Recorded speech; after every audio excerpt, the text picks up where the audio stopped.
Hello families, my name is Steve Ellis, Superintendent of Nash County Public Schools. Last year the pandemic brought many challenges to our district. I want to thank you for your support as we navigated through these new waters. Today we will be answering the questions and concerns you might be having concerning Plan C. We will review the plan and then answer questions. Thank you again for your participation and your dedication to the students of Nash County Public Schools.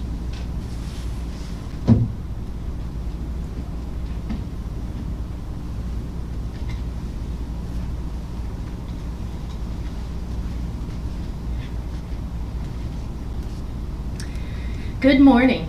My name is Chris Catalano. I am the Executive Director of Communication, Planning, and Engagement for Nash County Public Schools. I'd like to say thank you to everyone for joining us today for a virtual community information session. We will start this session in this session in a face-to-face format in January of last year as a formal way to tell the district story. Community information sessions are open to all stakeholder groups, and the purpose is to share district information with families of Nash County Public Schools. That purpose is even more important in today's COVID-19 world. As Dr. Ellis mentioned, we know you have many questions about reopening schools for the 2020-21 school year, and we hope that today many of those questions will be answered during this information session. We will begin with a presentation by district staff and then move into a question and answer session. The question and answer portion will begin with some pre-submitted questions that were emailed prior to today's meeting. Following those questions and answers, Mr. Tremaine McQueen and I will serve as moderators, selecting questions from the YouTube live chat to read to the group and answer.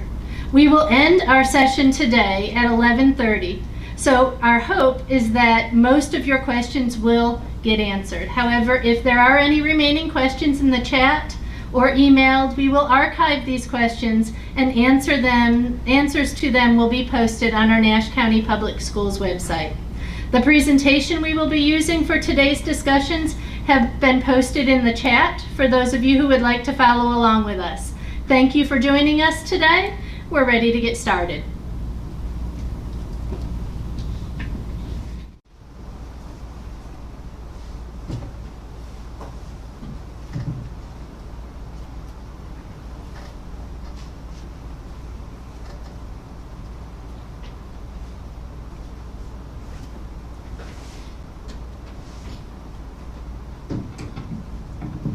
So we have created a comprehensive communication plan as we move into the 2020 school year, beginning with community information sessions. Today is the first of many that we plan to host throughout the course of the entire school year, actually. We have established and will continue our Parent Advisory Council, and have added to the Parent Advisory Council a teacher council, an administrator council, a community advisory council, and have plans to add a student advisory council as well. We have sent out numerous online surveys for feedback and information. Your principals will be sharing additional surveys as we move into this week and they gather information about opening schools for students. We also, beginning this week, will post a series of videos about various topics around reopening, from student and staff safety, remote learning expectations, learning management platforms, and many, many more. So as mentioned, we will spend the first portion of our meeting with this presentation and then have a moderated question and answer session after that. So this time what I will do is briefly go over the plan.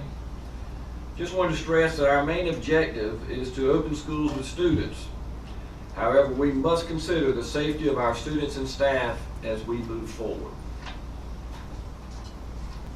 quick review, the governor's recommendations gave us 3 plans. One would be Plan A with minimal social distancing. All students and staff are on campus, but there is still a virtual academy option. Plan B is moderate social distancing, limit density of students. Staff and students are on campus, but in I guess it would be a half model. Also, the virtual academy would still be an option. Plan C would be the remote learning, all staff on campus and all students on remote learning, but still having a virtual academy option. So what we have chosen is that we are recommending a Plan C, remote learning. All staff are on campus and all students are remote learning, but there's still a virtual academy option, which we will talk about today. One thing I do want to stress is that we have a plan for a transition to Plan B. It'll be the blended model, but we will be starting the Plan B as soon as it is practical. We would like to attempt to phase in our most vulnerable populations for face-to-face instruction. These would be self-contained EC and our pre-kindergarten students. At the earliest, this would be September 8th. Many of the factors we are considering when we're moving to a blended model is the metrics. This will be a discussion with the Nash County Health Department and also the State Scientific Advisory Board. Staffing, what are the concerns from teachers, the comfortability, and also is their attendance. Student safety, we answer questions about masks, sanitizers, equipment. Transportation, right now we can only transport about 23 students per load. That is something we have to consider. But under the blended model, it would be a Plan B, which means you would have some kids attending on certain days with only half in attendance.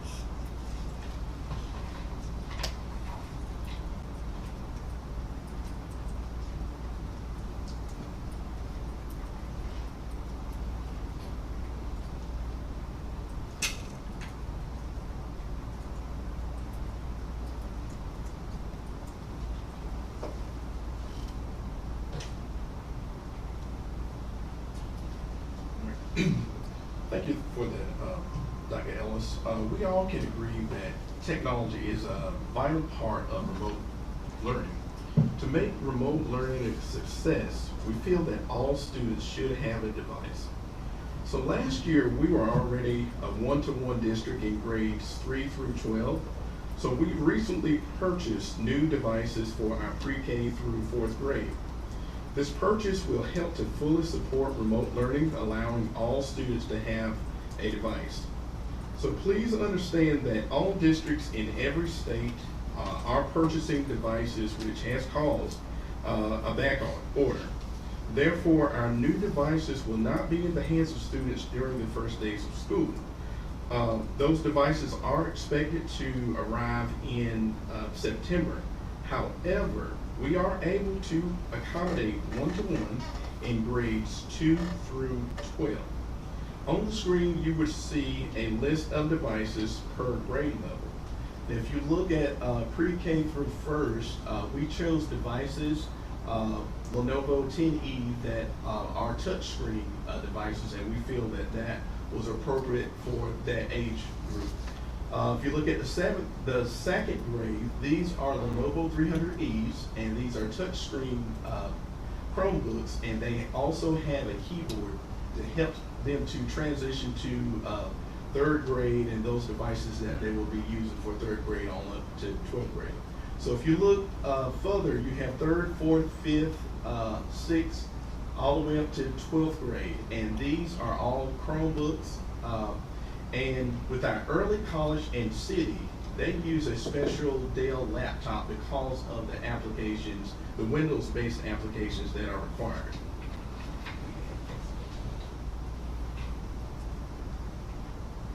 All right. So, as you see, that we have developed a help desk where teachers, students, and families can get technical support. Technical support can be reached in a number of ways.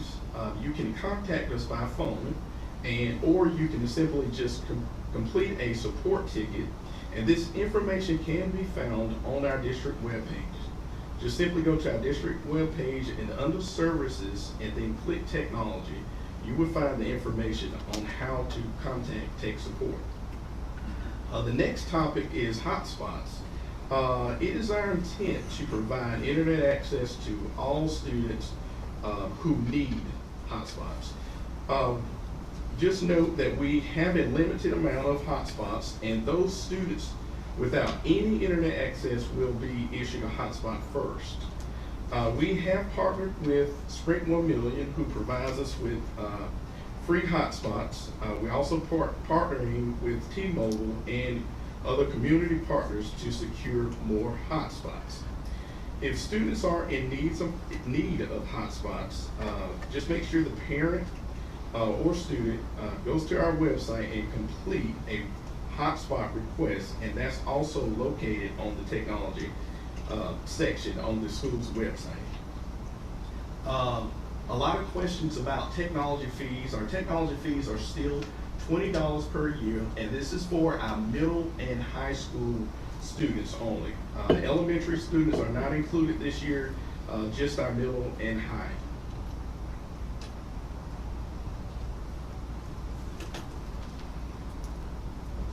Good morning. I am Chad Thompson, Executive Director of Secondary Schools, and joining me today are Melissa Dancy-Smith, the Executive Director of Elementary Education, and Christy Grant, Director of Exceptional Children. We will present information on student learning. On Wednesday, July the 29th, 2020, Nash Board of Education voted to reopen schools with all students beginning in online instruction. On August the 6th, early college and city high started online instruction. All other schools will begin online instruction on August the 17th. In order to ensure our students, parents, and guardians are fully aware of processes, procedures, and general information for online learning, each school has developed orientations and open houses. Orientations and open houses will consist of in-person and virtual meetings. This will be at the parent's preference. Also familiarizing students with parents with digital tools and learning expectations. Meeting your teachers and the distribution of supplies, assessments, and so on. I would like now to turn it over to Melissa Dancy-Smith to talk through remote learning, how it looked before. Good morning. This slide is a comparison of where we were in March and our confidence level in supporting our students next Monday, August 17th. The commitment that this district has made to principals, families, and students is that we will no longer be reactive, but rather proactive. In the spirit of being transparent, from March to May of 2020, Nash County Public Schools, like many other districts, responded to COVID-19 with a reactive posture. So in the spring, if you look at the left column, we would have to admit that we were reactive. We were inconsistent in the number of hours that teachers were available to families. There was a focus on review of concepts, and maybe some new concepts were taught. There was a variety of digital tools. There were flexible daily requirements. In elementary schools, there was no grading. Attendance did not count, but we strongly encouraged participation. Reactive support for students' internet access. Well, when school opens next Monday, we have been proactive in planning a robust learning experience for our students. We will have up to 4 hours of live instruction. And to be clear, we have looked at the different age levels and what is required and what is recommended developmentally. So 4 hours would be secondary and not our elementary students. We will have direct, explicit instruction with lessons recorded for students to access later. We will be teaching new content standards with ongoing review and feedback for our students. We have streamlined our digital tools for families. There will be daily, consistent school with teacher office hours to support small group learning, graded assignments each week with feedback.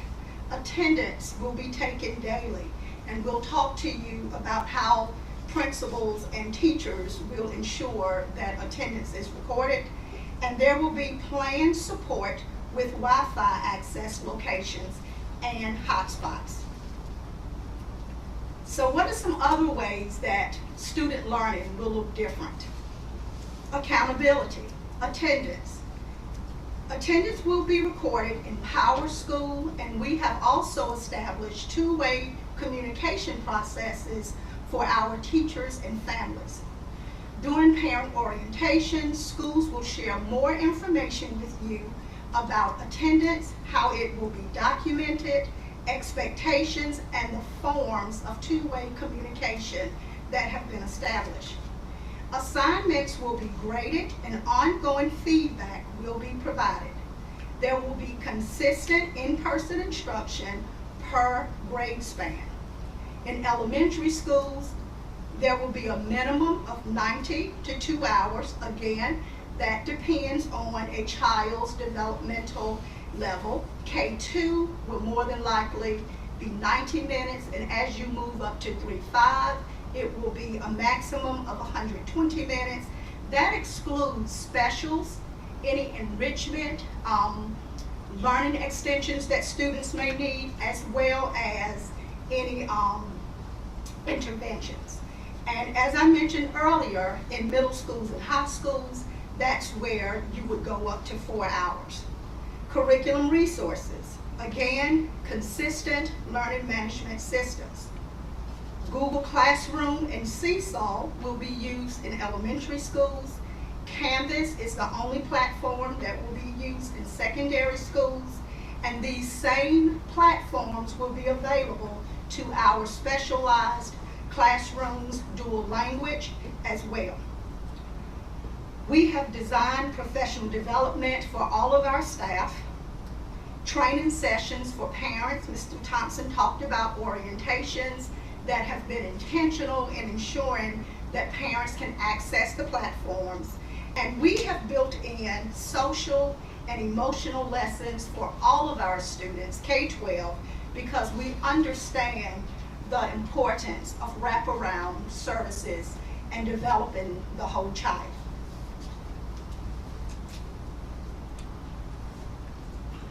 So next, we would like to show the comparisons between online learning and virtual academy. So remember, all students will start off in online learning on August the 17th and August the 6th for early college and city high. These models will look very similar. There will be robust learning, asynchronous and synchronous learning, as well as utilizing the LMS Canvas. So both online and virtual academy look very similar. Now I would like to move a little further into virtual academy. So virtual academy will be once again a robust lessons and presentations. If you apply to the virtual academy, and we are extending the date to August the 11th, by the end of the day on August 11th, beginning September the 21st through the 25th, your school will determine if you would like to continue in the virtual academy. So once again, if you sign up for the virtual academy at this point, you are not locked into the virtual academy until the week of September the 21st through the 25th. So it is our recommendation, if you feel like your child would continue in an online situation, that you apply to the virtual academy. Because at this point, you are not locked into the virtual academy. But once again, on September the 21st through the 25th, your school will contact you to determine if you would like to continue with the virtual academy, as your preference for your child remaining in full online instruction. If you choose during that week that your student will remain in the virtual academy, then your student will remain there until December the 23rd, 2020, which is the end of the semester, or for the remainder of the school year.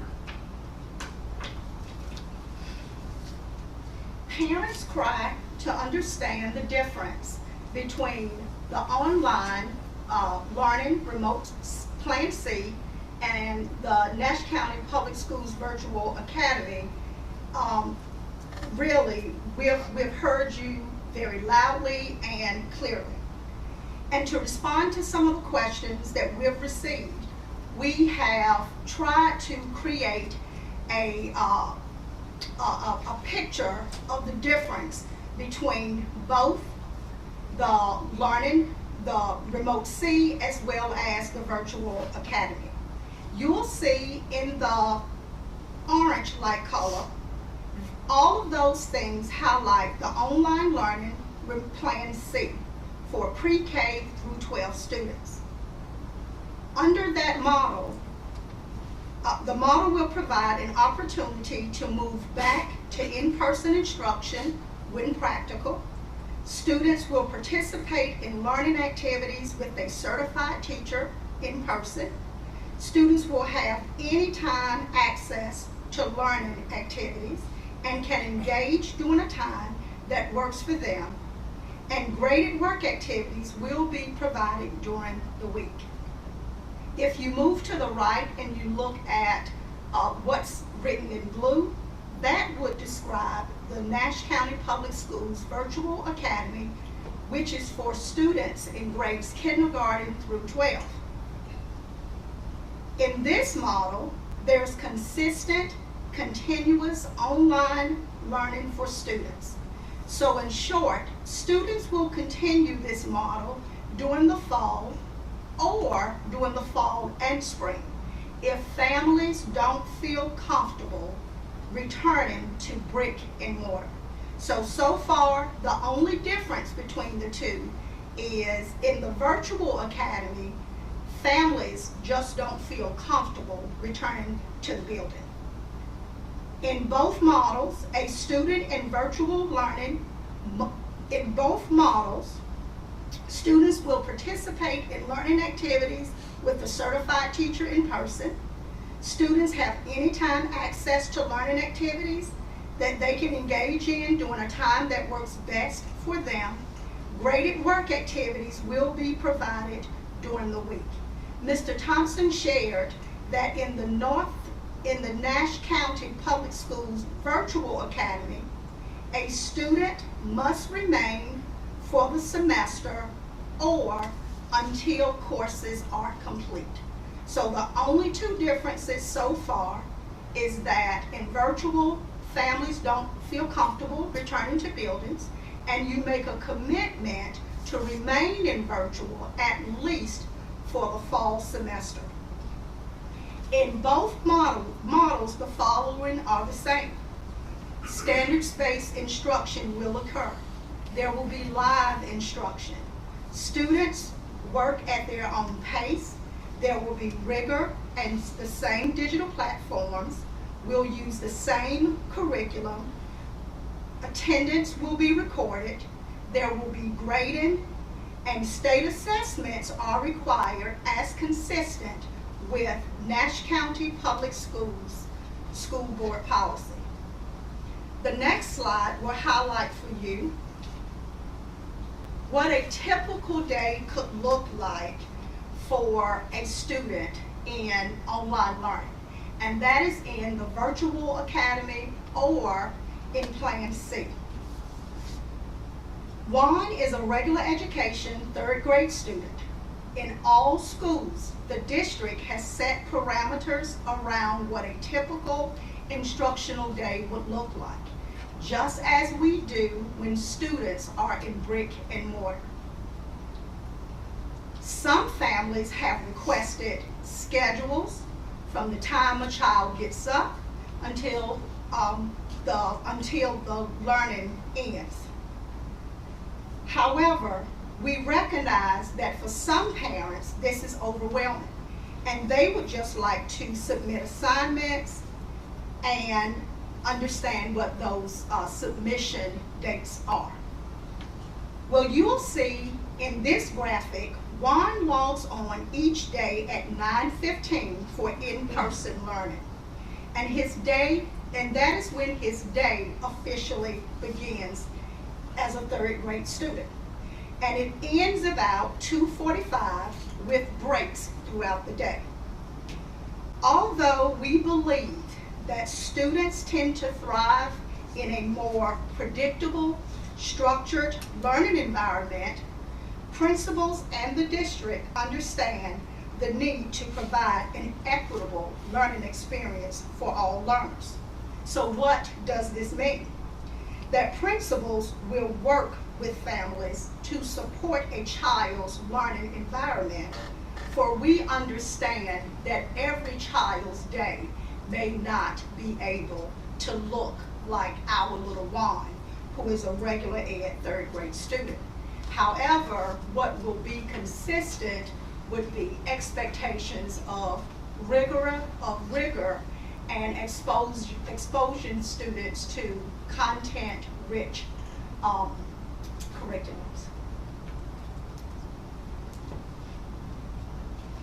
Okay, in addition to everything you have heard this morning about Plan C and our online services, EC teachers and service providers will provide instruction, support, and services virtually as outlined in our students' Individualized Education Plan, or IEPs, to the greatest extent possible.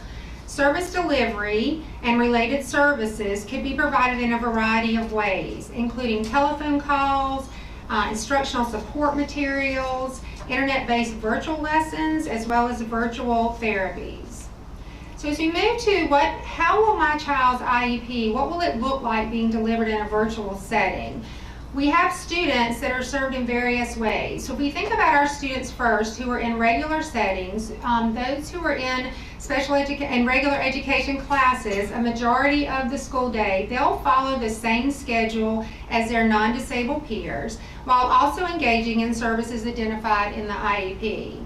Oftentimes, the EC teacher and general ed teacher will co-teach in classrooms and incorporate components of the Individualized Education Plan for each student.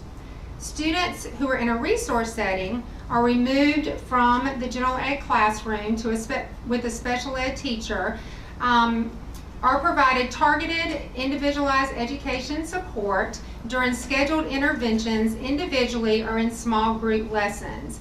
They will receive direct instruction and could be in a reading or a math group working through programmatic curriculum. Students in separate settings, mostly our students who are accessing the extended content standards, will receive instruction in both large group and small group, as well as individually, instruction virtually to address IEP goals and the extended content standards curriculum. Direct instruction may be supplemented with activities which can be completed by the student.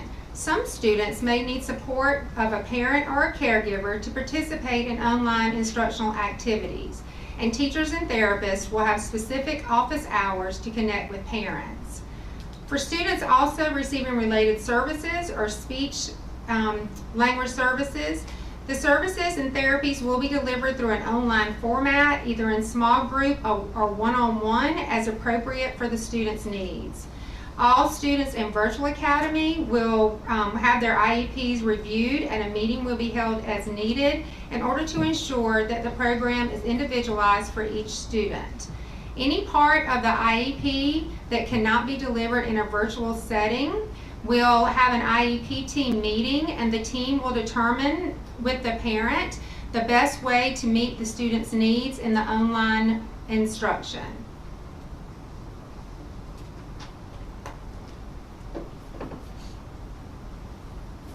Good morning. I'm Leon Desfair Jr. I'm the Assistant Superintendent of Student Placements and Intervention. And I'm here this morning to speak briefly with you about school safety. When we are at a position where we will return to school, our students, along with our staff members, we want to make sure that we're taking all the precautions necessary to make it safe for everyone involved. So one of the things that we are mandated to do is to have daily temperature checks using non-contact thermometers. There are also 3 questions that every student, every staff member who's attending school will be asked. If the individual fails the temperature check, which is considered 100.4 or higher, or they answer yes to any of the screening questions, then that person, student, or staff member is considered to have failed the screening. And then there are processes that we have in place. So I want to talk a little more about the screening for students, and that will start when students get on the bus. So at the bus stop, it's critically important that if a child is kindergarten through 5th grade, that parents are at the bus stop with that child in the morning. Students, there will be a monitor and the bus driver. The monitor on the bus will step off the bus to ensure that the student does not have a temperature of 100.4 or higher. And again, that will be done through using a non-contact thermometer. The students will also be asked a series of those 3 questions.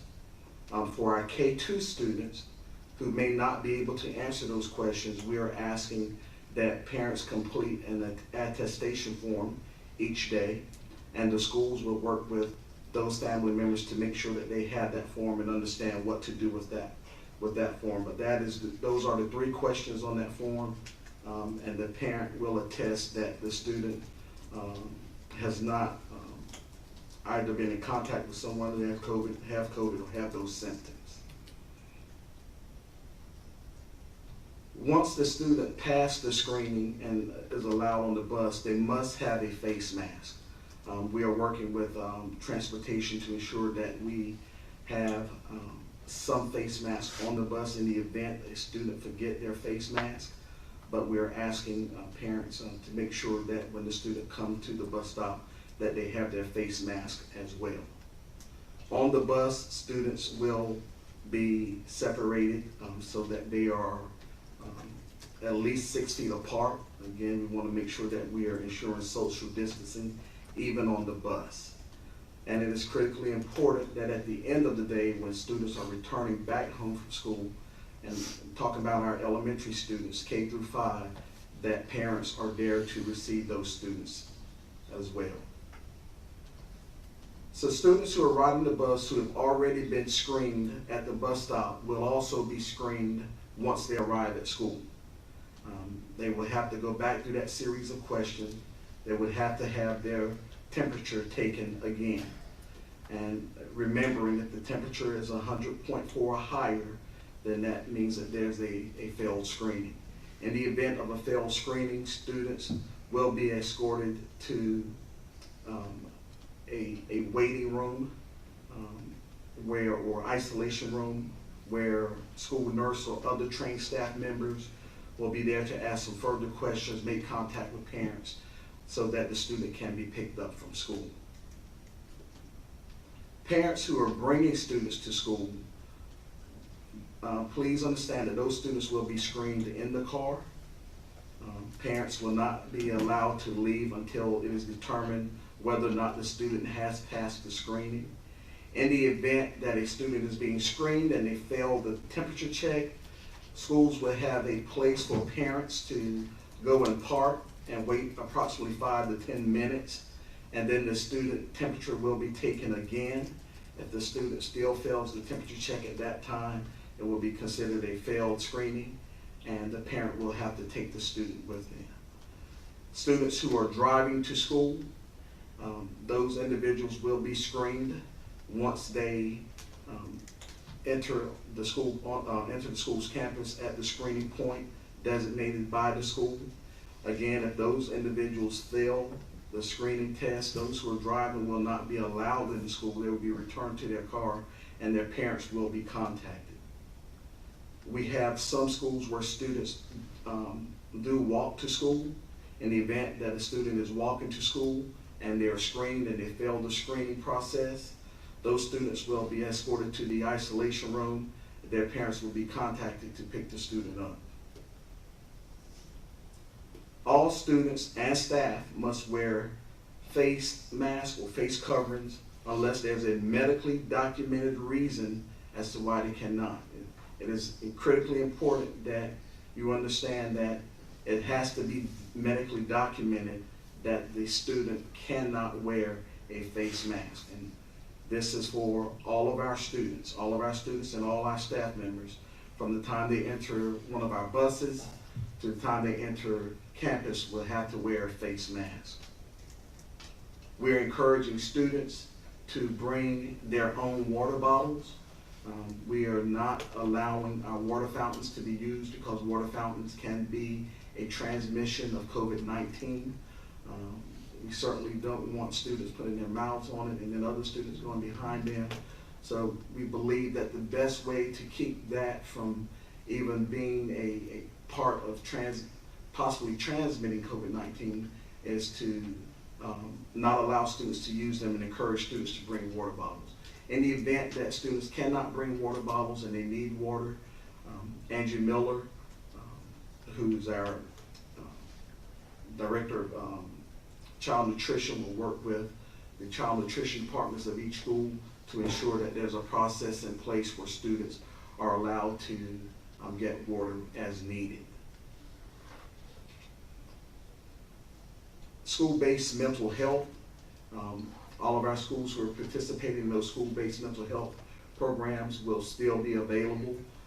It will look different. Those of you who have already been participating, you're familiar with the teletherapy that has been going on since March and over the course of the summer, which will still be in place for our students and those families.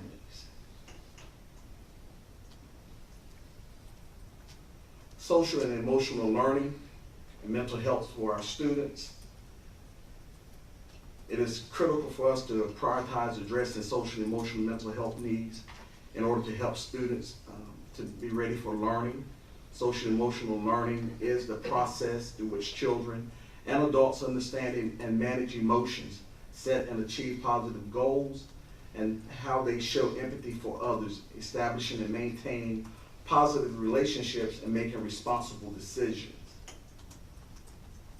The last few months have been extremely stressful for both employees and students, and stress of this nature and it will affect people differently.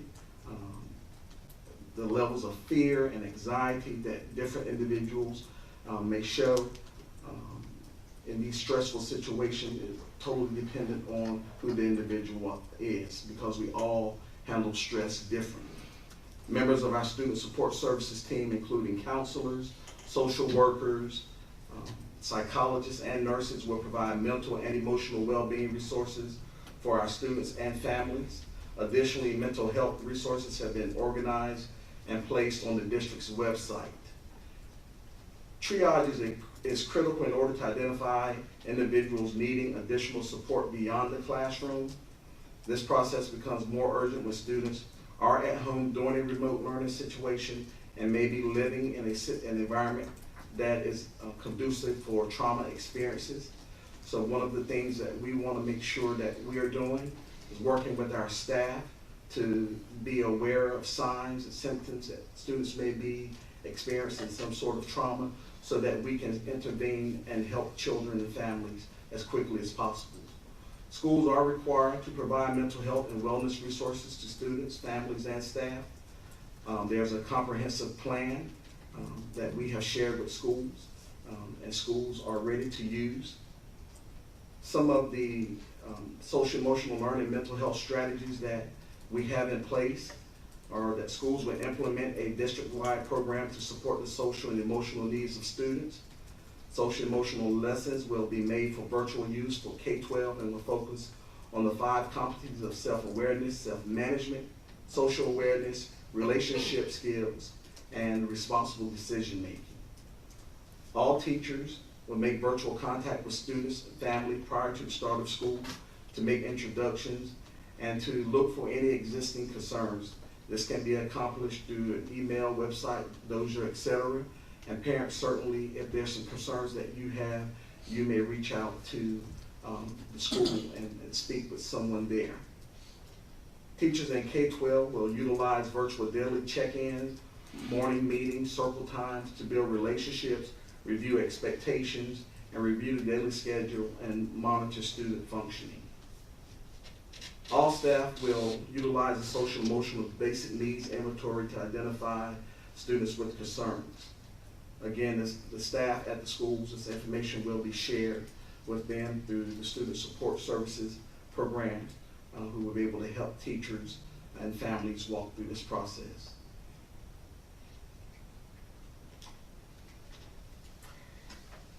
Okay, so that concludes our presentation for you this morning. As you can see, and as Dr. Ellis mentioned, our planning has extended to include all possible reopening scenarios, from remote learning, which is what we're currently in, to extensive plans for what will school look like when we, or if we get to the point where we can phase students into the building face-to-face. And so a lot of thought and a lot of planning has gone into our reopening plan beyond just Plan C, or remote learning.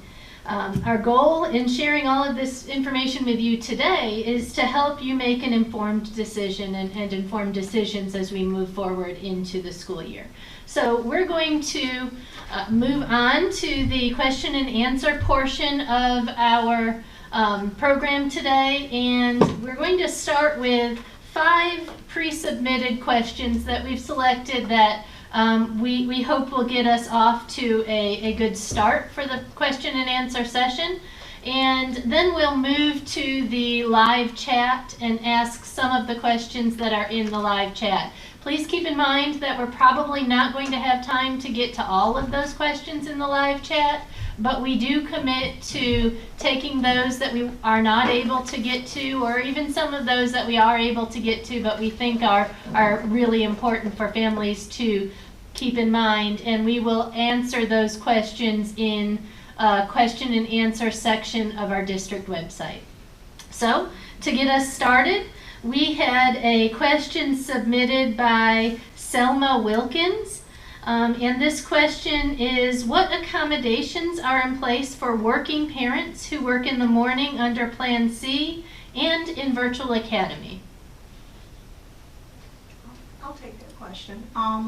As shared in the presentation, we have given principals guidance regarding what a typical day should look like in Virtual Academy as well as remote learning.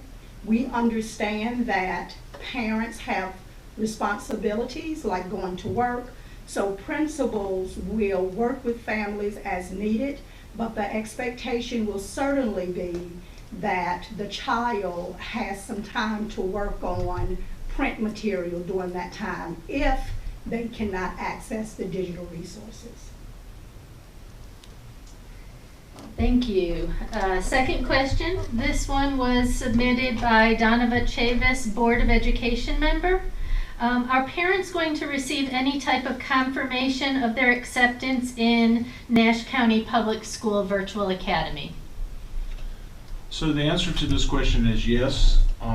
Starting on August the 17th, we will have mailings, both physical mailings and by email, of everyone accepted in the Virtual Academy. If you apply, you will be accepted into the Nash County Virtual Academy. Thank you. A third question that was pre-submitted by Carrie Barnes. If we elect not to enroll in the Nash County Public School Virtual Academy, and I think this question was actually also just repeated in the live chat. So if we elect not to enroll and are not comfortable with sending our child back to the classroom when schools open back up, will we have the option to remain in remote learning even though we didn't enroll in Virtual Academy?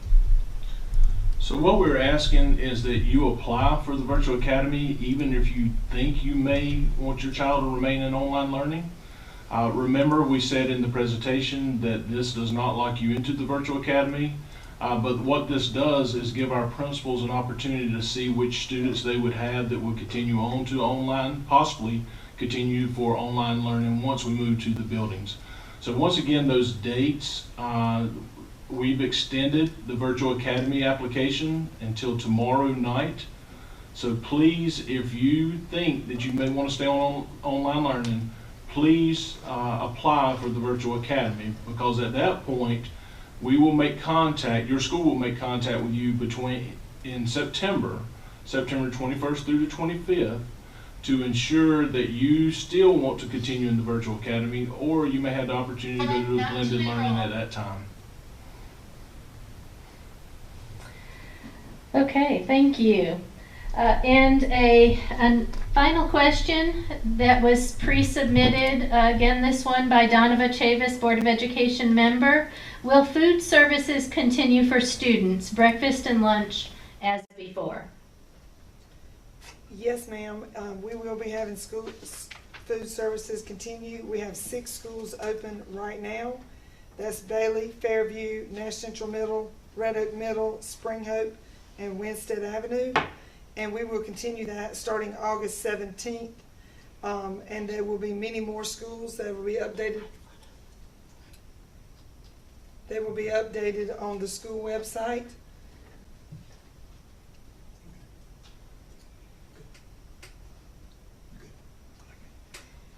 Okay, thank you very much. We're going to work on that mic. It does look like some people couldn't hear that very well, and we will circle back to Ms. Miller's response in just a moment. Going to our chat questions. We have one, if that was a Virtual Academy one. That was another Virtual Academy one. There are some other courses that require office programs in middle school. I believe they're referring to CTE. How will these courses handle that? So at this point, we're working with a program to try to increase the amount of program software for our students. So we are on a plan for that at this point to ensure that our students have whatever. We will make sure those resources are there for whichever course they take, whether it's CTE or General Ed. Thank you.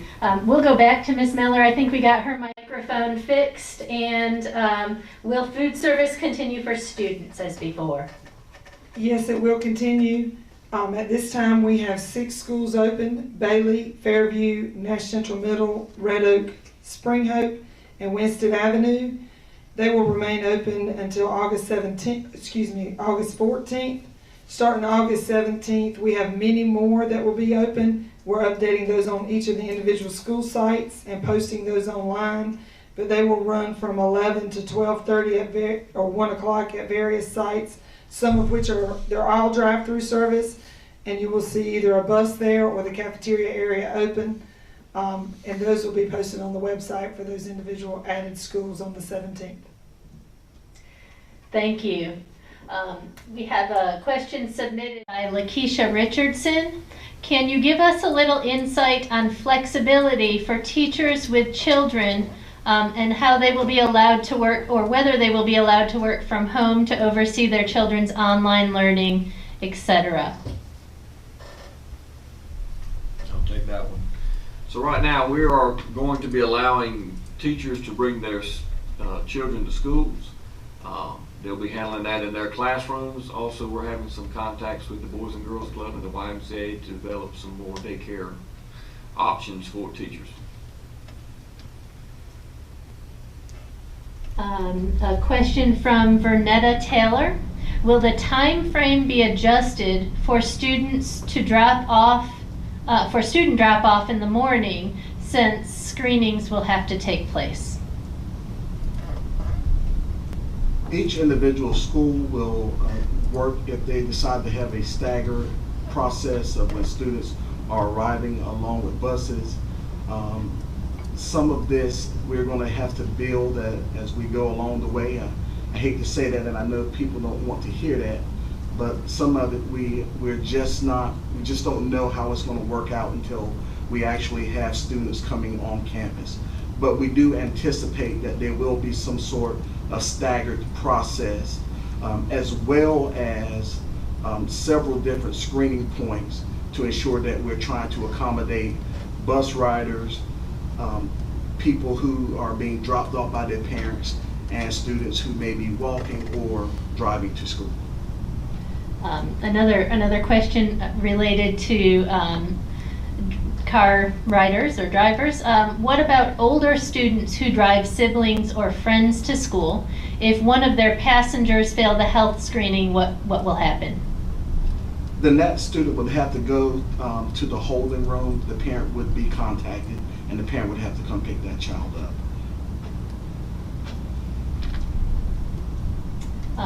A question from Amanda Prince. Will the online lessons be streamlined? As in the sense we can go to one website and have all of the lessons be in that one screen, or will we have to open multiple web browsers?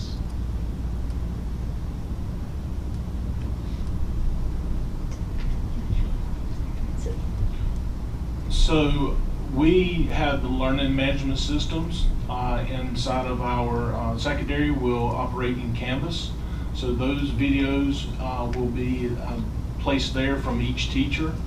And then in elementary, they have Seesaw and Google Classroom, which will also act as their learning management system.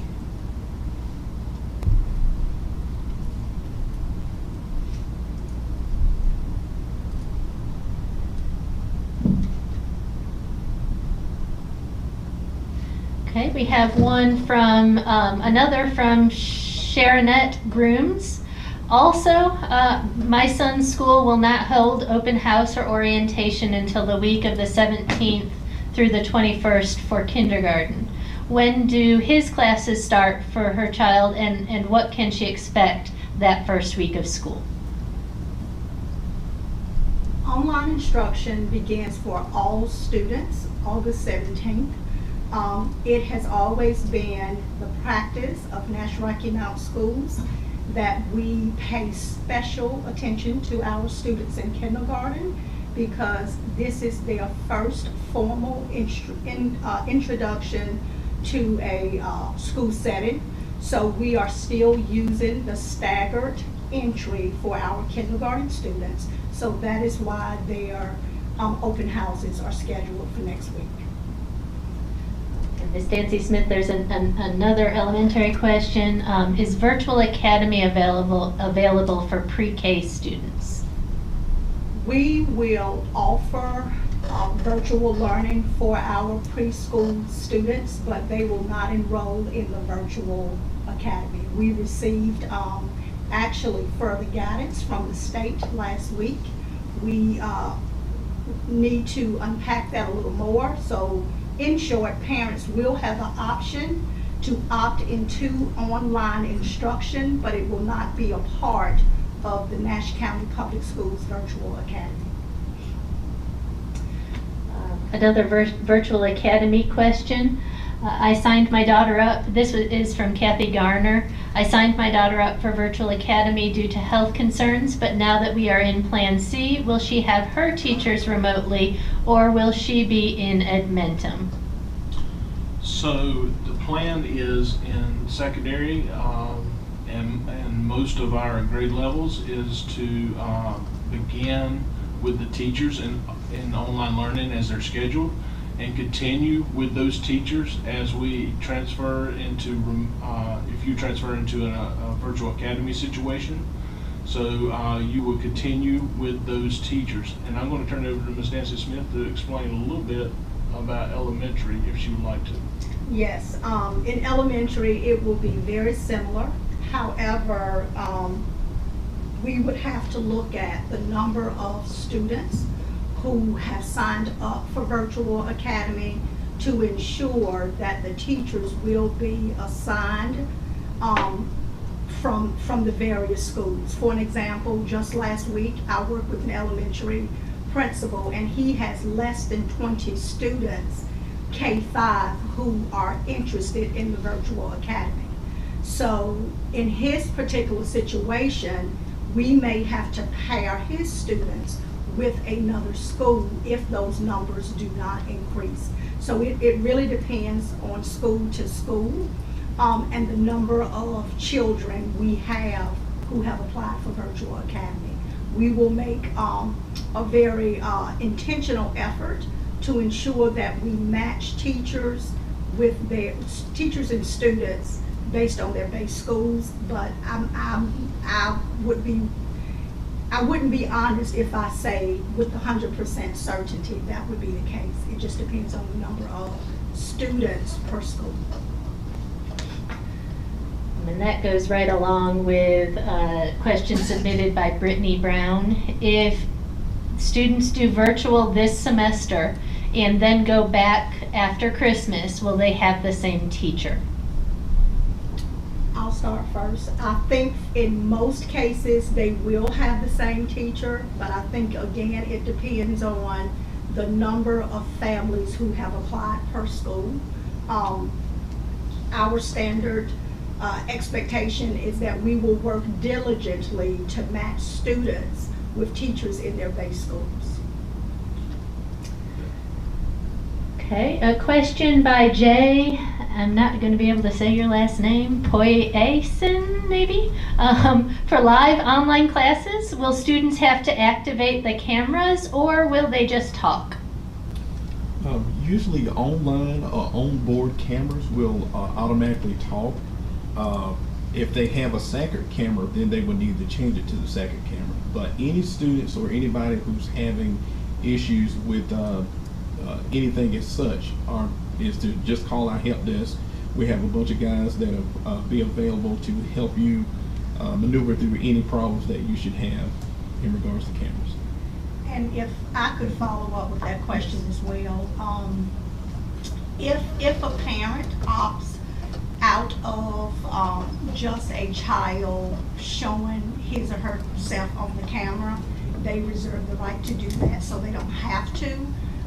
It is probably most teachers' preference, but they aren't required to turn their cameras on if they don't feel comfortable doing that. And Mr. McQueen can help families in activating that feature on the computer. Correct.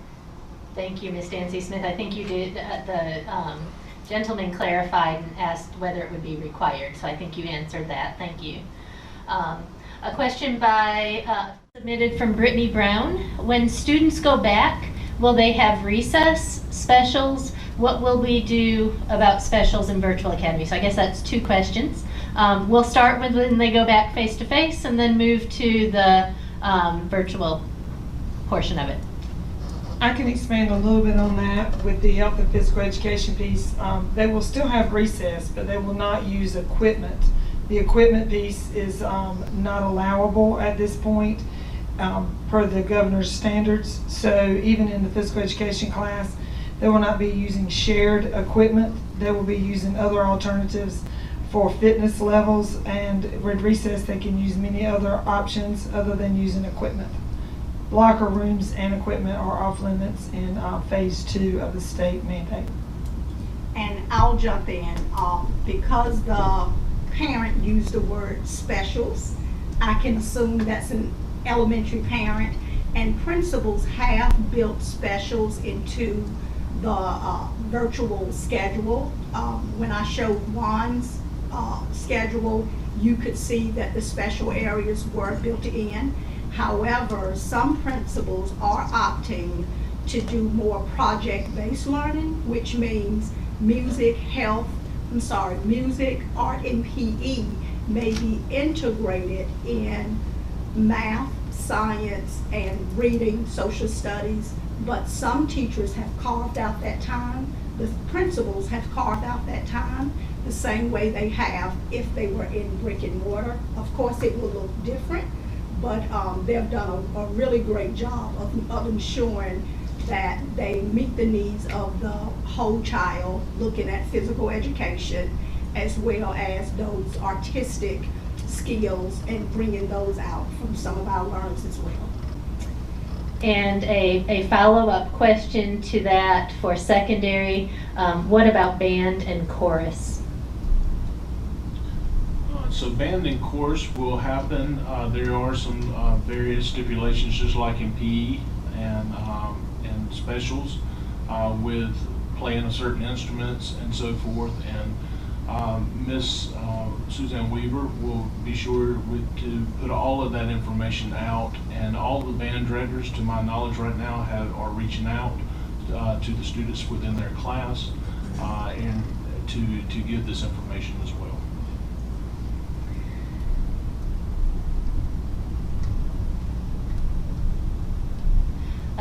A question is from Phanesia Pittman. Is the Virtual Academy based on the previous Edmentum program, or is it different? So the Virtual Academy now is different.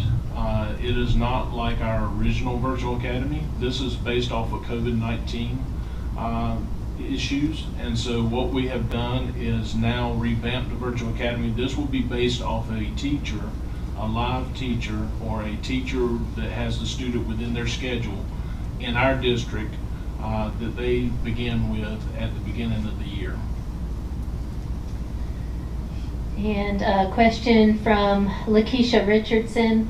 I know it's early, but are there any preliminary ideas or thoughts around graduation, senior prom, senior award ceremonies, assuming we remain 100% virtual for the year?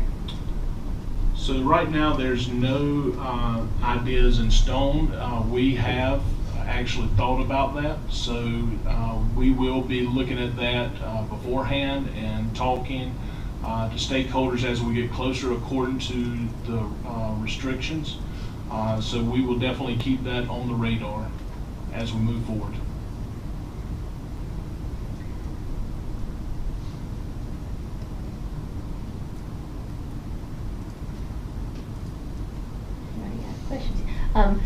A question from Deborah Miller. How or will Virtual Academy affect AIG students? We have created, as mandated by the state, a remote learning plan, and the AIG teachers have done a phenomenal job of ensuring that those services are still met as outlined in their DEPs. As I shared, using JUAN's schedule, we've built time into our instructional day for interventions as well as enrichments. So those enrichments would pretty much be for our accelerated learners, including AIG. But I think one thing to consider is a lot of our AIG teachers co-teach, so they may be online with the teacher of record as they are facilitating that live instruction as well. Thank you. A question from Deborah Jackson. How do substitute teachers fit into plans this year, especially during remote learning time? Substitute teachers will go as usual, as we have in the years past. It is up to each substitute teacher if they feel comfortable taking an assignment for that day. Mask and other equipment, hand sanitizer, hand washing stations will be provided for them. Social distance measures are in each school. So it is up to the sub if they wish to take a job for that day. And as of today, we do have enough subs that feel comfortable to go into the schools to sub when needed. Thank you. Another question. Mr. McQueen, I think this one will be for you. Are sixth graders using the same type of laptop as third and fourth graders? And if so, why do they have to pay a technology fee? Yeah, that is true. The sixth graders and the 3rd and 4th graders have the same type of device. Our middle and our high school students are already used to paying the technology fees. And because this is new this year for our elementary level, we're not requiring them to pay a technology fee this year. We don't know what's going to happen from a year from now, so that may be different. But for now, just only our middle and our high school students are required to pay our technology fees. Thank you. A question from Annie Richardson. How will the virtual academy affect children with an IEP?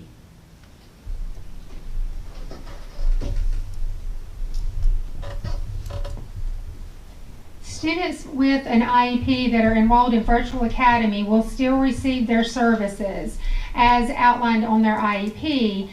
We will need to meet as an IEP team, though, to see exactly what that looks like. And if the IEP team feels like parts of the IEP will not be able to be delivered in the virtual setting, especially Virtual Academy, then we will develop an online remote learning plan so that we can see what is it that the child needs. There may be additional accommodations or modifications that are needed in order to assist the child. But we are going to make the best possible faith effort that we can in order to ensure that our students receive all their services. Thank you. We had another, I'm going to paraphrase this one as a question. Can a parent opt not to get a device if they can't afford the fee? If they can't afford the fee, we have a form on our technology website that speaks of, the name escapes me right now, but waiving. Yes, waiving the fee. Yeah, so there's a form on our technology site that they can fill out. So we will ask them some clarifying questions about some information just to prove that they need some help in that area. But as far as the devices being required, last year we had our middle and our high school, those devices were required. For our elementary schools right now, since we have limited devices until the new devices get here, what we're asking for is our parents to, if you have devices at home, you are not required to get a device from the school system, but if you have an adequate device at home, then we're encouraging our parents to have the students to use those devices at home. That way we can get those devices, those unused devices, to other students who need them until we get the new ones. Thank you. Question from Sandra Radford. I have enrolled my child at the Y. They are planning student time there during the day. Will that count as their attendance check?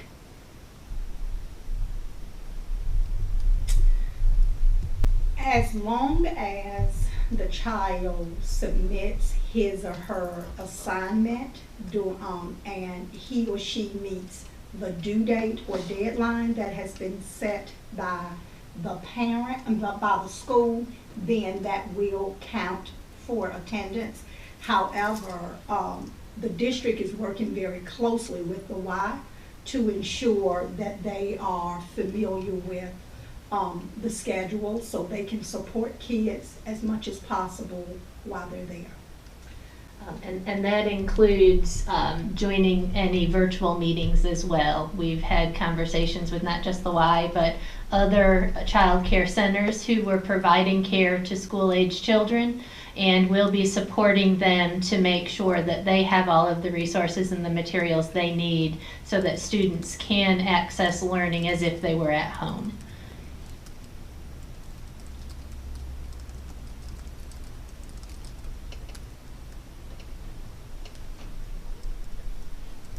Okay. How many hours approximately will a kindergarten student have to be logged in through Virtual Academy? In kindergarten, we are looking at approximately 90 minutes, but that would include live instruction as well as independent practice as well. Again, that does not include special areas, any interventions. that the teacher feels that a student needs, or enrichment activities that a teacher feels that a student would need. But so around 90 minutes of online and offline instruction. Thank you. A question for Mr. Farrow, I believe. How will issues of cyberbullying be handled if they arise? If there are issues around cyberbullying or discipline at all, any concerns, the teacher would certainly address those with the principal, and then the principal would address those issues. We have a process in place at the district level that we use for bullying.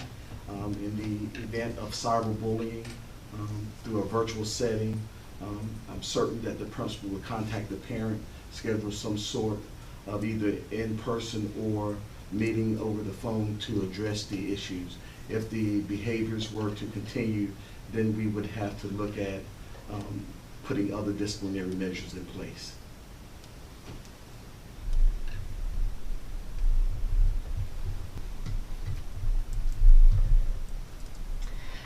Question from Tawana Joyner. Who is teaching Virtual Academy? So right now, if we remember, every student is starting with online instruction. And so when we get to the point of moving to a blended model, at that point, the student would remain with their scheduled teacher as much as possible. So the teacher that they're scheduled with is the hopeful piece that we have as teaching those students in the Virtual Academy as well. Thank you. Another question from Sharonette Grooms. Since devices will not be available until September for some students in kindergarten and first grade, how does remote learning work for those students? Well, for those students, we have options. I can tell you about the device side. There are options if we don't provide them devices. There are options for paper packets as well as we have an option for USBs. We also have an option. I think that's it. Yeah. Okay. You can speak a little bit more about that. I can tell you about the devices. And when you think about, we talked about, we have streamlined our digital tools. So all of our teachers will use Zoom. Families have the option to call in and use Zoom as well. So it doesn't, you don't have to have a device. It would be really nice if all of our students were starting off the school year with a device. But as Mr. McQueen shared, that every school district across the nation is purchasing devices for students, so they're in high demand. So we'll have packets, we'll still set up office hours, we'll use things like Class Dojo, we'll continue to use Seesaw for students who have access to devices at home, but whatever students have access to digitally, we'll make sure that families have print copies as well. Thank you. We have a question from Amanda Prince. My son is entering 3rd grade. This will be his first year taking end of grade tests. Has there been any consideration on how that might be handled if the entire year is remote learning? Accountability is really in Robin Griffin's camp. She is our accountability director. So I will attempt to answer this question as intelligently as possible. As it stands right now, state testing has not been waived. For an example, in 3rd grade, we administer the beginning of 3rd grade reading assessment. That assessment is still on go right now until the state tells us otherwise. What we've done as a district in secondary as well as elementary schools, we have unpacked all of the standards that are required by the state.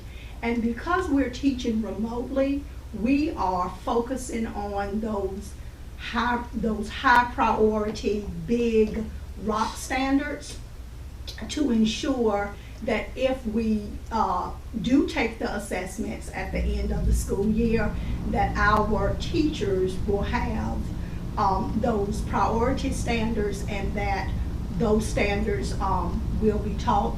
Robin Griffin just walked in.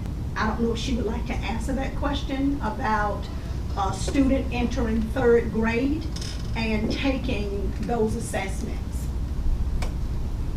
Good morning. We are still getting guidance daily, almost hourly, from the North Carolina Department of Public Instruction. In fact, I just got off of a web meeting with them this morning. At this time, the North Carolina Department of Public Instruction and the legislature are saying that all assessments will be administered during the 2021 school year, but the details of that are still uncertain. So we are working closely with our regional accountability coordinators and the Department of Public Instruction to get the latest information that we can. So at this point, I agree with Ms. Nancy Smith that teachers' responsibilities will be to teach the content, and we'll leave the testing questions a little bit later until we get final guidance on that.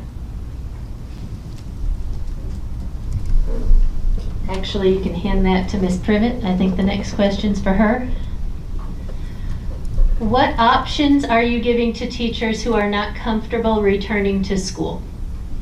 Currently, teachers have 3 options. Number 1, starting with the accommodation plan. To be eligible for an accommodation, employees have to be 65 years or older, be of any age and have an underlying health condition, or care for someone with an underlying health condition. Option number 2, well, before I go to option number 2, under the accommodation plan, if you are eligible for that, the temporary accommodations are teleworking, additional or enhanced PPE equipment, social distance measures, modified job responsibilities, modified work schedule, alternate on-site work location. If an employee is not eligible for an accommodation plan, the second option is 2 federal leave options. And with the leave options, medical documentation is required. If an employee is not eligible for leave, then the last option is teleworking.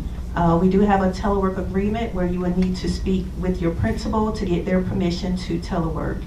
And going back up to the first option for an accommodation plan, if there is an underlying health condition, medical documentation must be provided. So there are currently 3 different options available. I advise that you start with the accommodation plan, then look at federal leave options, and lastly, telework agreement with your principal or supervisor. And the best way to differentiate between the 3 is to go on our HR website, and there's a form that will walk you through step by step which option is best for you in your situation. Thank you. And I think we have time for one additional question. This one is from Felicia Renee. Will the Spanish immersion curriculum still be included if a student is in virtual academy? Yes, students who are in our dual immersion program can still enroll in the virtual academy. Okay, that was a short response. We have time for one more. And we have just one more that was added. Same person submitted. How involved are teachers in the decision process on when or if we bring students back to the school building? So when we started this process, I believe we surveyed teachers twice to basically see where they stood. So I'm assuming when we start our second, we start deciding if we're going to bring kids back in September 8th, we will make sure we ask teachers how are they feeling and are they comfortable about this process.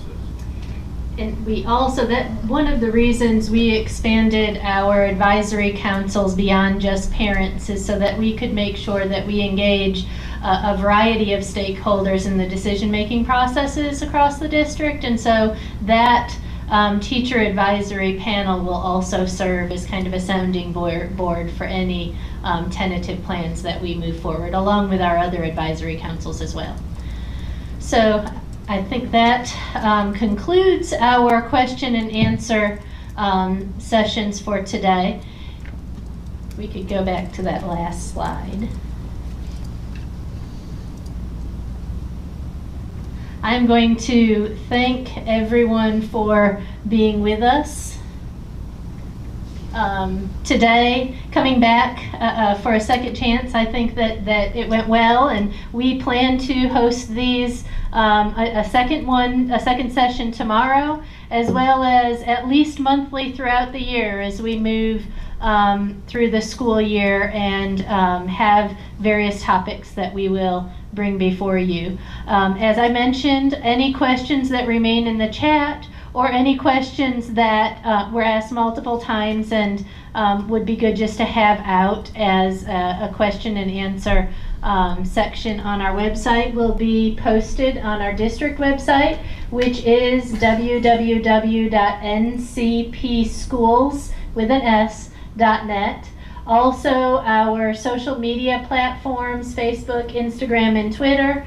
And hopefully you have started receiving messages from your principals about back to school messages and processes that they have in place. Dr. Ellis, I'll turn it over to you to close us out for the night, or the morning, I guess. So I just want to thank everybody for participating today. It seems like the virtual academy question keeps coming up. I just want to assure parents that the virtual academy option is not going to be a computer program that your child is going to be on. It's going to be a rigorous, with teachers, and it's going to be monitored. So I just want to make sure parents understand that. We were not going to be putting kids on just a program for virtual academy, and I just want to make sure I clarify that. When we move forward, they are going to be based on some scientific metrics that health department in Nash County and also the state are going to give us guidelines. I want to make sure parents understand that again. This is going to be a safe event if we do move into Plan B, so I just want to ensure that. If you have any questions, like Dr. Catalano said, that we have a website that you can go to, and also the schools are starting to put up their websites with orientation information, videos from teachers. You're going to get a lot of that basic information for your student at those school websites. And I just want to make sure, together we will make this a successful year. It is a different year, but we want to make sure that it's going to be successful for your child and for us, and we're going to move forward. So thank you again for participating, and have a great day.